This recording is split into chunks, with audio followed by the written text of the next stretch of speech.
Corona JN1 virus நோய்க்கான அறிகுறிகள் என்னென்ன என்று பார்க்கலாம். மிதமான காய்ச்சல், வறட்டு இருமல், தொண்டைப்புண், மூக்கடைப்பு அல்லது மூக்கு ஒழுகுதல், அடித்து போட்டது மாதிரியான உடல் அசதி, தலைவலி, உடல்வலி அல்லது தசைவலி ஆகியவை இதன் அறிகுறிகள். ஒரு சிலருக்கு வயிற்றுப்போக்கு மற்றும் குமட்டலும் இருக்கும். இன்னொன்று, எதை சாப்பிட்டாலும் அதன் சுவை தெரியாது, அதன் மனம் தெரியாது, என்ன வாசனை என்று கூட கண்டுபிடிக்க முடியாது.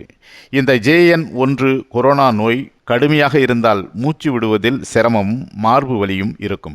இந்த அறிகுறிகள் தென்பட்டால் சளி அல்லது மூக்கிலிருந்து வடியும் திரவம் ஆகியவற்றை சோதிப்பதன் மூலம் கொரோனா JN1 தாக்குதலை தெரிந்து கொள்ளலாம். இந்த பரிசோதனை செய்த 15 முதல் 30 நிமிடங்களில் கொரோனா தொற்று நோய் இருக்கிறதா இல்லையா என்று தெரிந்து கொள்ளலாம். உங்களுக்கு இந்த பதிவு பிடித்திருக்கும் என்று நம்புகிறேன். உங்களுக்கு பிடித்திருந்தால் பூமி யூடியூப் சேனலுக்கு சப்ஸ்கிரைப் செய்யுங்கள். உங்கள் நண்பர்களுக்கு பகிர்ந்து அனுப்புங்கள்.